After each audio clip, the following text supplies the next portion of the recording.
یعنی جو کام دانا کہہ رہے ہوتے ہیں اس طرح کرنا ہے، نادان بھی وہی کرتے ہیں لیکن بہت خرابی کے بعد۔ ڈاکٹر صاحب، آج جس موضوع پر میں آپ سے استفادہ کرنا چاہتا ہوں، سوال کرنے سے پہلے ایک اقتباس آپ حضرات اور غام صاحب کی خدمت میں رکھتا ہوں، پھر موضوع سے متعلق پوچھتا ہوں۔ میرے سامنے علامہ سید سلیمان ندوی کا ایک اقتباس موجود ہے، 1917 میں انہوں نے لکھا۔ وہ لکھتے ہیں کہ مسلمانوں کی ترقی اور تنزلی دونوں کا ایک ہی سبب ہے، اور وہ یہ کہ ان کا فوری اور وقتی جوش۔ وہ سیلاب کی مانند پہاڑ کو اپنی جگہ سے ہلا سکتے ہیں، لیکن کوکن کی طرح ایک ایک پتھر کو جدا کر کے راستہ صاف نہیں کر سکتے۔ وہ بجلی کے مثل ایک آن میں خرمن کو جلا سکتے ہیں، لیکن چیونٹی کی طرح ایک ایک دانہ نہیں ڈھو سکتے۔ وہ ایک مسجد کی مدافعت میں اپنا خون پانی کی طرح بہا سکتے ہیں، لیکن کسی منہدم مسجد کو دوبارہ بنانے کے لیے مستقل کوشش نہیں رکھ سکتے۔ یہ ان سے ممکن تھا کہ محمد علی اور ابوالکلام کے دائیں بائیں گر کر جانے دے دیں، لیکن ان کے بس کی بات نہیں کہ مسلسل آئینی جدوجہد سے ان اسیران اسلام کو جیل سے چھڑا لائیں۔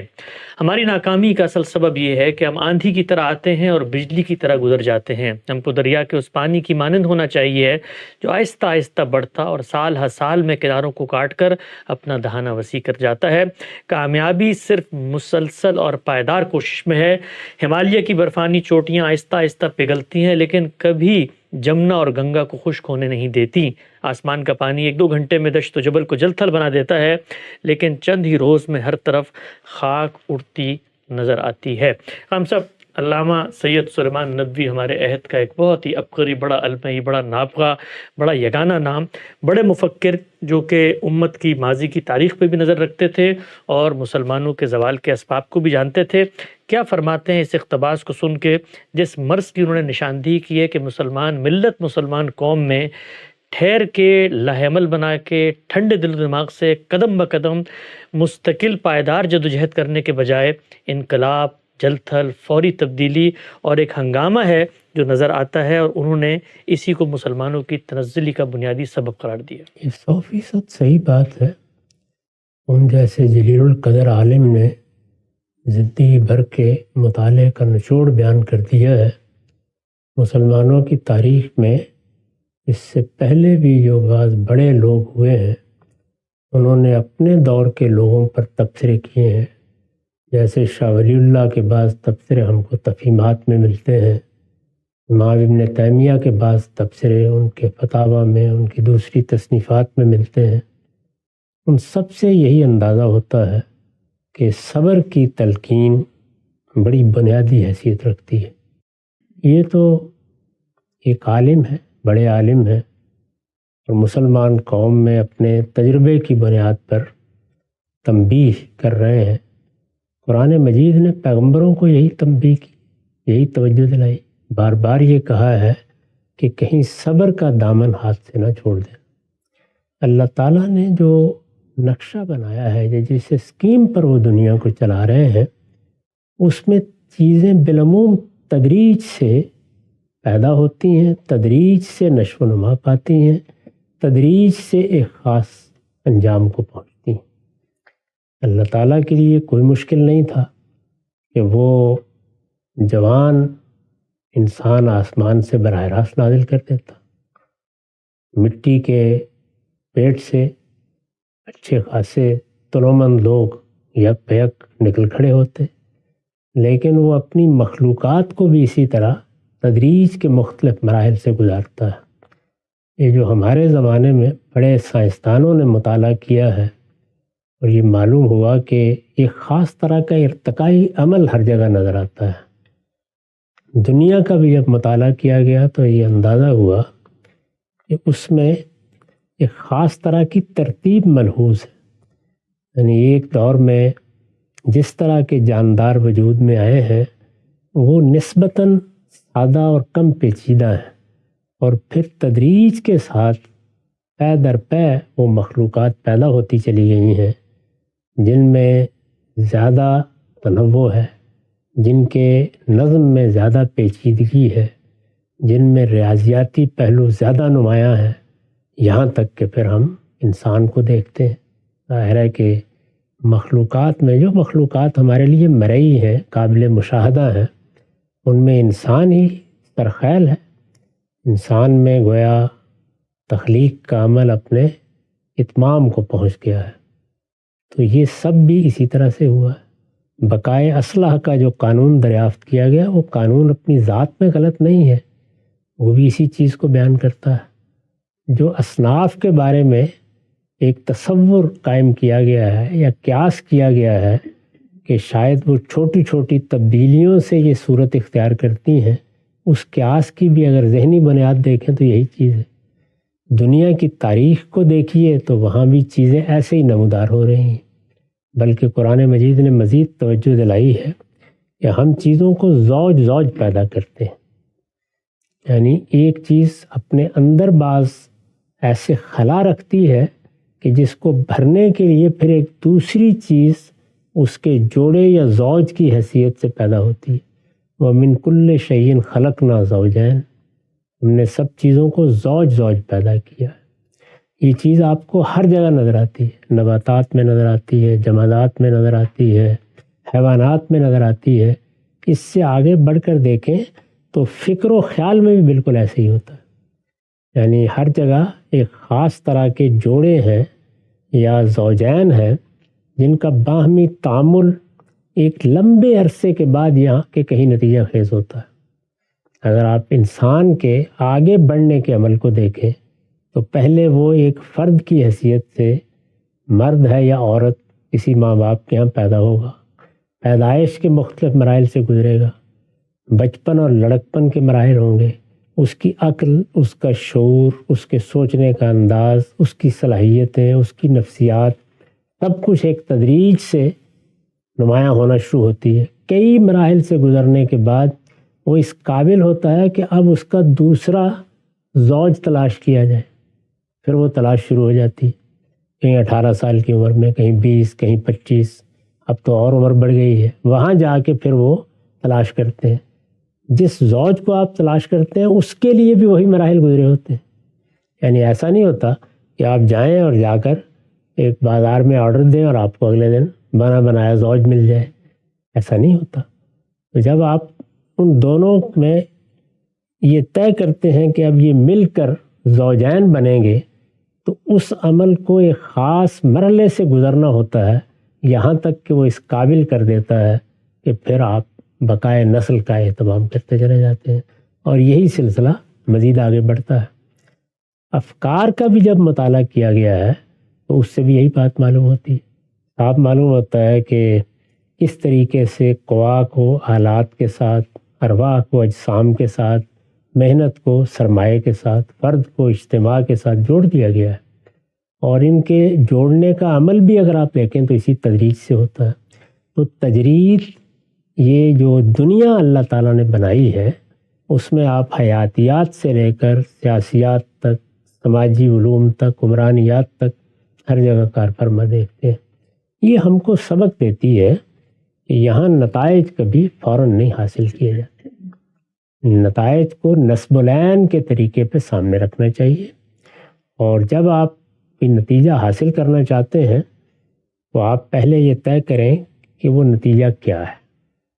مثلا آپ نے طے کیا کہ مجھے تو آم کا باغ لگانا ہے، آپ کو معلوم ہونا چاہیے کہ آم کا پودا کتنے برسوں میں جا کے پھل دیتا ہے، اس کے لیے زمین کیسی تیار کرنی ہے، ماحول کیسا فراہم کرنا ہے، یہ سارا علم اگر آپ کو نہیں ہے تو ہو سکتا ہے کہ آپ اس خواہش میں مبتلا رہیں اور کبھی کبھی جوش میں آ کر آپ دائیں بائیں سے کوئی آم کی ٹہنیاں توڑ کے لے آئیں اور کہیں دیکھیے میں نے لہلہاتا باغ بنا دیا ہے، لیکن وہ چند دن کے بعد ختم ہو جاتا ہے۔ جیسے کہ انہوں نے تمثیل کے طریقے پہ بتایا ہے کہ سیلاب آتا ہے اور بظاہر تو لگتا ہے کہ ہر طرف پانی ہی پانی ہے، کبھی آپ دیکھیں تھر میں جب کبھی سیلاب آ جاتے ہیں بالکل ایسے ہی لگتا ہے جہاں پانی کی ایک بوند نظر نہیں آتی وہاں دریا بہہ رہے ہوتے ہیں، 2 یا 3 دن کے بعد ہر چیز ختم ہو جاتی ہے۔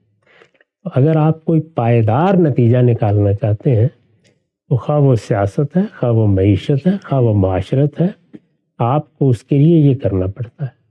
معاشرت میں تو آپ نے دیکھا ہے یعنی کتنا وقت اللہ تعالیٰ لیتے ہیں جس میں کہیں جا کر بقائے نسل کا اہتمام ہوتا ہے، اور پھر بقائے نسل کا اہتمام ہو کے کیا فارغ ہو جاتے ہیں، اس کے بعد تعلیم، تربیت، ان کو اپنے پاؤں پر کھڑا کرنا ہے، ان کو پھر اس قابل بنانا ہے کہ وہ اس معاملے کو آگے چلا سکیں۔ تو اس طرح سے اگر ہمیں اپنی تربیت کرنے کا موقع ملے، ہمیں اپنے آپ کو سکھانا چاہیے، خود احتسابی کر کے سکھانا چاہیے۔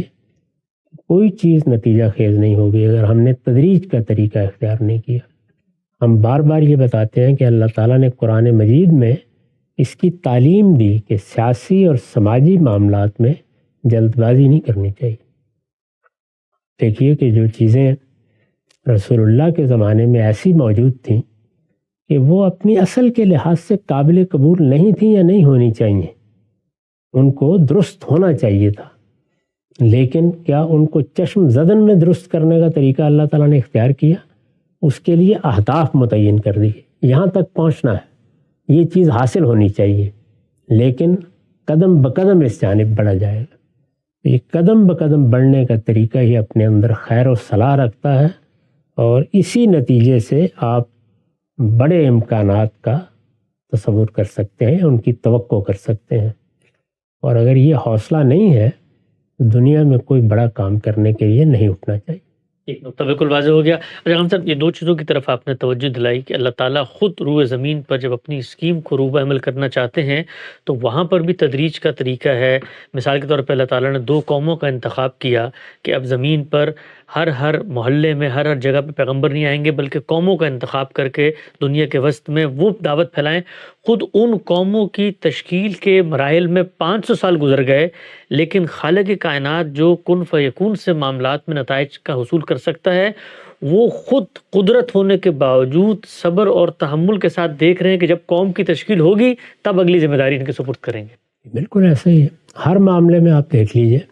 مثلا اللہ تعالیٰ نے ایک سیاسی نظم بنا دیا تھا سیدنا موسیٰ کے بعد۔ جی، یہ معلوم ہے کہ جیسے ہمارے ہاں خلافت ہوئی ہے، ان کے بعد بھی اسی طرح جو 2 ان کے صحابی ہیں، یوشع اور کالب، انہوں نے ایک خلافت کا نظم قائم کر لیا تھا اسی طرح سے۔ اور اس نظم میں کوئی بادشاہت نہیں تھی، کوئی بادشاہوں کا ستمتراک نہیں تھا، کوئی دربار نہیں تھے۔ بنی اسرائیل کا نظم بہت سادگی کے ساتھ اور کم و بیش جمہوری ریاستوں کے طریقے پر ہی چل رہا تھا۔ جن لوگوں پر ایک عمومی سا اعتماد قبائلی نظم میں ہوتا ہے وہ ذمہ داریاں سنبھال لیتے تھے۔ ایک مرحلے پر آ کر انہوں نے اللہ تعالیٰ سے تقاضا کیا کہ یہ ہمیں اچھا نہیں لگتا، یعنی دنیا کی قوموں میں بادشاہ ہیں، ان کے دربار ہیں، ان کی سلطنتیں ہیں، ان کا شان و شکوہ ہے، پھر یہ کہ اس کے ذریعے سے دنیا پر ان کی دھاک بیٹھتی ہے، تو یہ ہمارا کیا ہے؟ یعنی ایسے لگتا ہے کہ قوم نہیں ہے، یتامہ ہے سب کے سب، تو ہمیں بھی کوئی بادشاہ نہیں ہے۔ اس میں آپ ذرا تورات میں پڑھیے اللہ تعالیٰ نے کس طریقے سے سمجھایا ہے ان کو کہ تمہیں اندازہ ہے یہ تم کیا مانگ رہے ہو؟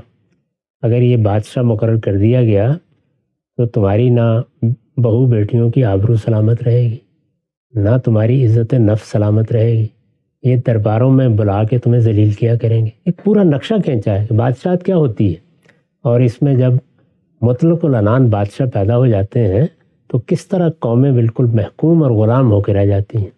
یہ خود اللہ تعالیٰ نے بتایا۔ اس وقت بھی جو آپ بائبل ہے اس میں اٹھا کے دیکھیے، 2 3 4 پیراگراف ہیں جس میں اس کے نقشے کھینچ کر بتا دیا ہے۔ بنی اسرائیل نے کہا کہ نہیں ہمیں تو یہ چاہیے۔ یہ کیا چیز ہے؟ اس کا مطلب یہ ہے کہ جو قوم ہے جس میں آپ ایک نظام قائم کرنا چاہتے ہیں وہ اپنے شعور کی سطح میں وہاں نہیں پہنچی، تو اس پروردگار نے ان کے ارادہ و اختیار دے رکھا ہے، لوگوں کے عمل پر ان کی حالت کے لحاظ سے فیصلے کرتا ہے۔ یہ نہیں ہے کہ انسانوں کے اوپر کوئی فیصلہ مسلط کر دیا جائے، تو اپنی ساری اسکیم کو تبدیل کر کے یہ فرمایا کہ اچھی بات ہم بادشاہ مقرر کر دیں۔ طالوت کو بادشاہ مقرر کیا گیا، اس پر بھی اعتراض ہو گیا لوگوں کی جانب سے۔ ان کا خیال یہ تھا کہ ہمارے اندر سے کسی ایسے شخص کا انتخاب ہوگا جو بہرحال کو پس منظر رکھتا ہوگا، دولت رکھتا ہوگا، بڑا قبیلہ رکھتا ہوگا، کوئی خدم و حشم رکھتا ہوگا، چھوٹے قبیلے کا آدمی منتخب کر لیا۔ اس میں پھر دلیل دی ہے کہ میں نے کیوں منتخب کیا ہے۔ خیر کسی نہ کسی طریقے سے وہ راضی ہو گئے۔ اللہ تعالیٰ نے نبوت کے معاملے میں یہ تبدیلی کی کہ ان کے اندر جو پیغمبر اس کے بعد آئے وہ بادشاہوں میں سے بنائے، داؤد علیہ السلام، سلیمان علیہ السلام، سیدنا داؤد، سیدنا سلیمان۔ تو اس کا مطلب یہ ہے کہ آپ کسی نتیجے کو اپنی خواہشات سے پیدا نہیں کر سکتے. آپ کو دیکھنا پڑتا ہے کہ حالات کیا میسر ہیں، آپ کس جگہ پہ کھڑے ہیں، لوگ اگر آپ کے ساتھ ہیں تو کیا معاملہ ان کے ساتھ کرنا ہے. یہی سبب ہے کہ جن چیزوں پر صدیوں کے بعد انسان قابو پانے میں کامیاب ہوا ہے یا ان کو حاصل کرنے میں کامیاب ہوا ہے، بعض لوگ جب ان کو دیکھتے ہیں تو وہ یہ کہتے ہیں کہ اچھا صحابہ کرام نے پارلیمنٹ کیوں نہیں بنا دی تھی، تو یہ فرمائیے کہ غلامی کا فوراً خاتمہ کیوں نہیں کر دیا تھا، سارے کے سارے غلام ایک دن تو اٹھ کے آزاد کیوں نہیں کر دیے تھے. وہ اس بات کو نہیں جانتے کہ انسانوں کے ساتھ معاملات اس طرح نہیں کیے جاتے، اہداف مقرر کر دیے جاتے ہیں. تو اہداف آپ دیکھیے سب مقرر کر دی. مثلاً ریاست کے نظم کے بارے میں بتا دیا کہ یہ اصلاً امرہم شورا بینہم پہ ہونا چاہیے، لیکن اس کو قانون یا حکم نہیں بنایا بلکہ یہ بات کہہ کے لوگوں پر چھوڑ دی. وہ مختلف مراحل سے گزریں، حالات کے لحاظ سے اپنے اندر تبدیلیاں پیدا کریں اور وہ اسباب پیدا کریں جس سے اس طرح کا نظم وجود میں آ جائے. غلاموں کے بارے میں کچھ چیزیں فوراً کر دی جو ہو سکتی تھی. جب لڑائی کا یا جنگ کا موقع آیا تو کہا نہیں اب غلام نہیں بنائے جائے، راستہ بند کیا جا رہا ہے. یہ بتا دیا کہ مکاتبت کا ایک طریقہ ہم نے وضع کر دیا ہے، اس طریقے سے جو لوگ آزاد ہونا چاہتے ہیں وہ آزاد ہو جائیں. عمومی طور پر اعلان کر دیا کہ ہمارا دین لوگوں کو غلام نہیں رکھنا چاہتا، وہ تو یہ چاہتا ہے کہ فک و رقبہ لوگوں کی گردنیں چھڑا دی جائے. لیکن اس معاملے میں کوئی غیر معمولی اقدام نہیں کیا گیا، کسی مرحلے پر اس کو چھوڑ دیا گیا لوگوں پر. وقت کے ساتھ آہستہ آہستہ ان اہداف تک پہنچ جائے. تو سیاسی سماجی چیزیں وہ معاملات جو عرف بن چکے ہوتے ہیں ان کو ایسے نہیں چھیڑتے. آپ کے ملک میں دیکھ لیجئے، یعنی اس بات سے کون ناواقف ہے کہ جمعہ کا ممبر، عیدین کا ممبر یہ ریاست کے ساتھ خاص ہے. اس وقت دنیا میں جو باقی مسلمان ملک ہیں ان میں 90% مقامات پر یہی صورتحال ہے، وہاں وہ روایت چلی آ رہی ہے. لیکن ہمارے ہاں استعمار کے نتیجے میں وہ روایت ختم ہو گئی. اب اگر آپ اگلے دن یہ حکم دینا چاہیں تو اچھی خاصی گلیوں بازاروں میں خانہ جنگی ہو جائے گی. تو آپ کو پھر تدریجی کا ایک طریقہ اختیار کرنا ہوتا ہے، یعنی اہداف مقرر کر کے آپ ان چیزوں کو حاصل کرتے ہیں. ایسے ہی آپ نے دیکھا ہوگا کہ بہت سے لوگ بعض موقعوں پر جب وہ ابھی مذہبی رہنما ہوتے ہیں یا سیاسی رہنما ہوتے ہیں بہت بڑی بڑی باتیں کرتے ہیں، لیکن جیسے ہی ان کو معاملات کی ذمہ داری دی جاتی ہے تو حقیقت بالکل واضح ہونا شروع ہو جاتی ہے. یعنی وہاں سے چیزیں صحیح طریقے سے نظر آنی شروع ہو جاتی ہیں، دنیا کیا ہے، کہاں کھڑی ہے، کیا ہے. اسی طرح کے معاملات ہمارے ہاں بعض سادہ لوگ جہاد کر کے برپا کر دیتے ہیں. ان کا خیال ہوتا ہے کہ بات ہی کیا ہے، 2-4 لوگ اگر جذبے کے ساتھ اٹھ کھڑے ہوں گے بلکہ پوری امت مسلمہ اٹھ کھڑی ہوگی تو دنیا میں فلاں اور فلاں نتیجہ نکل آئے گا. نتائج اس طرح نہیں نکلتے. اسی کو سید سلیمان ندوی نے، اللہ تعالیٰ ان کو غریق رحمت کرے، بتانے کی صحیح کی ہے کہ مسلمانوں کو بھی اپنے اندر اسکیم بنا کے اہداف مقرر کر کے طریقے اور سلیقے کے ساتھ اپنے مقاصد کو حاصل کرنے اور ان کے لیے جدوجہد کا نقشہ بنانے کا طریقہ اختیار کرنا چاہیے. اس میں کبھی بھی ایسا نہیں ہوتا کہ فوراً فلاں نتیجہ نکل آئے. اس پر ہم نے بارہا بعض رہنماؤں کو جن سے ہمیں بات کرنے کا موقع ملا توجہ دلا کے دیکھا. کچھ دیر کے لیے وہ یہ سنتے ہیں اور اس لائے عمل پر عمل بھی کرتے ہیں، لیکن پھر جلد بازی میں مبتلا ہو جاتے ہیں. یہ آپ کے علم میں ہوگا کہ بعض لوگوں نے مولانا سید ابو اللہ صاحب مودودی کے اقدام کا تجزیہ کیا ہے، تو اس میں اگرچہ تعبیر تو غلط اختیار کی، یعنی حب عاجلہ کی ترکیب استعمال کر دی. وہ تو کسی طرح ٹھیک نہیں تھی، لیکن عجلت بہرحال موجود ہوتی. یعنی کسی چیز کو حاصل کرنے کے لیے آپ ایک جلد بازی کسی نفسیات میں مبتلا ہو جائیں. بڑے لوگ بھی ہو جاتے ہیں، چھوٹے بھی ہو جاتے ہیں. یہ خطرناک چیز. فکر و خیال میں بھی ایسی بس 4 مناظرے منعقد کر دیں، سارا مسلمانوں کا مخاطبین جو ہے ویسے ہی بیچارے چت ہو کے گر پڑیں گے اور اس کے بعد حق کا غلبہ قائم ہو جائے گا. پیغمبر سے تو ہوا نہیں. اس لیے اللہ تعالیٰ کی اسکیم دیکھیں کہ وہ کس طرح پے در پے اپنا کام کرتے چلے جاتے ہیں اور پھر کہیں صدیوں میں جا کے وہ نتائج نکلتے ہیں. تو وہ چیزیں جو میرے لیے یا اپنی ذات کے لیے اختیار کرنے کی ہیں ان کو تو میں ہر وقت اختیار کر سکتا ہوں، آپ بھی کر سکتے ہیں. لیکن جب آپ سوسائٹی سے معاملہ کریں تو وہاں تدریج اور صبر اور حکمت یہ لازمی امور ہے. تو بالکل واضح ہو گیا ہم سب. آج کی نشست کا ایک آخری سوال کچھ اپنے عہد، اپنے سماج، اپنے پس منظر سے متعلق کر کے اسی بحث کے پس منظر میں ہمارے ملک کے اندر یہ بات ایک اس وقت سماجی حقیقت ہے، عالمگیر صداقت ہے کہ وہ لوگ جن کے پاس اسلحہ ہے، بندوق ہے، ہمارے ملک کی مسلح افواج ہیں، اسٹیبلشمنٹ کا یہ جو بھی اس کا نام رکھیں، ہمارے ہاں جو عنان اقتدار ہے وہ اصلاً پچھلے 70 سال سے انہی کے ہاتھ میں ہے. طاقت کا سرچشمہ عوام کے بجائے وہ مراکز ہیں. اب یہ حقیقت ہے، اور دوسری طرف یہ بھی حقیقت ہے کہ ان کے پاس نہیں ہونی چاہیے. دستور بھی یہی کہتا ہے، دنیا کا عرف بھی یہ کہتا ہے، عالمگیر اخلاقیات بھی کہتی ہے، جمہوری روایت بھی کہتی ہیں. اب کچھ لوگ کھڑے ہوتے ہیں اور وہ یہ کہتے ہیں کہ بھائی یہ جو کچھ تم کر رہے ہو یہ تو حق اور انصاف کے خلاف ہے، جو کہ بات بالکل حقیقت میں مبنی ہے. لیکن دوسری جانب جب کوشش کی جاتی ہے تو کوشش یا نتیجہ کارگر نہیں ہوتا. اس طرح کے معاملات میں بھی آپ کو لگتا ہے کہ یہ ایک لمبی اننگز ہیں جس میں قدم بقدم آپ کو 2 3 4 اہداف حاصل کرنے ہیں، کیونکہ سماجی طور پر طاقت تو ان کے پاس ہے. اب ان سے طاقت عوام کے پاس کیسے منتقل ہو، یہ ایک دن کی بات نہیں ہے. اس میں بھی دیکھیے ایک بڑی بنیادی غلطی ہے. میں نے عرض کیا نا کہ تدریج تو اللہ تعالیٰ کا طریقہ ہے. تدریج میں آپ کو یہ دیکھنا ہوتا ہے کہ اس وقت کیا صورتحال ہے. یعنی مثال کے طور پر اگر آپ کو یہاں سے لندن جانا ہے تو آپ کے علم میں ہونا چاہیے نا کہ کس ایئرپورٹ سے آپ کو روانہ ہونا ہے، کہاں سے آپ کو سواری ملے گی اور کتنا فاصلہ آپ کو طے کرنا ہے. یہ معلوم ہونا چاہیے نا اس وقت آپ کہاں کھڑے. مجھے اپنا جوانی کے زمانے کا، طالب علمی کے زمانے کا ایک واقعہ یاد ہے. ہمارے ہاں ہمارے وزیر اعظم رہے چودھری محمد علی صاحب، میرے بہت عزیز دوست ہیں ڈاکٹر ساجد علی، ان کے وہ عزیز تھے. تو ایک دن ہم طالب علموں کا خیال ہوا کہ ان سے ملتے ہیں، جیسے کہ لوگ بڑے لوگوں سے، سیاستدانوں سے، علماء سے، شعراء و ادباء سے ملتے ہیں. طالب علمی کے زمانے میں ہم بھی ملنے چلے جاتے تھے. معلوم ہوا کہ وہ گلبرگ مین بولیوارڈ پر رہتے ہیں کسی جگہ، اور اس زمانے میں نہ مین بولیوارڈ اس طرح کا تھا نہ گلبرگ اس طرح کا تھا. یہ 70 کے زمانے کی بات ہے، بلکہ اس سے بھی تھوڑی سی پہلے کی ہوگی. تو میں اور ساجد علی صاحب ہم لوگ نکلے اور وہاں پہنچے. تو جس جگہ اب لبرٹی ہے اس جگہ ایک نقشہ لگا ہوا تھا. اس نقشے میں سارے گھروں کے بارے میں بتایا گیا تھا کہ وہ کہاں کہاں ہے. بڑا سا نقشہ تھا. یہ متعین کیے بغیر کہ ہم کہاں کھڑے ہیں ہم نے وہ نمبر ڈھونڈنا شروع کر. آپ انجام کا اندازہ کر سکتے ہیں. یعنی اچھی خاصی گرمی میں حال خراب ہو گیا. پھر کسی شریف آدمی نے توجہ دلائی کہ نقشہ اس طرح دیکھا جاتا ہے. پہلے خود دیکھو تم کہاں ہو، پہلے یہ تو دیکھیے کہ آپ کہاں کھڑے ہیں. تو یہ ہمارا جب ملک وجود میں آیا ہے تو ہم نے یہ نہیں دیکھا کہ جمہوریت مثال کے طور پر یہ کہاں سے شروع ہوتی ہے، اس کے لیے بنیادی چیزیں کیا ہیں، اس کے پری ریکویزٹس کیا ہیں. اگر آپ غور کریں چلیں باقی ساری بحث کو آپ چھوڑ دیں، اس کے لیے بہت تربیت یافتہ، بہت منظم سیاسی جماعتیں چاہیے ہوتی. جمہوری چلانے کے لیے ہمارے ہم تھی نہیں. یعنی مسلم لیگ تو بالکل آخری زمانے میں سیاسی جماعت کی صورت اختیار کر لی. پہلے تو اس کی یہ حیثیت ہی نہیں تھی.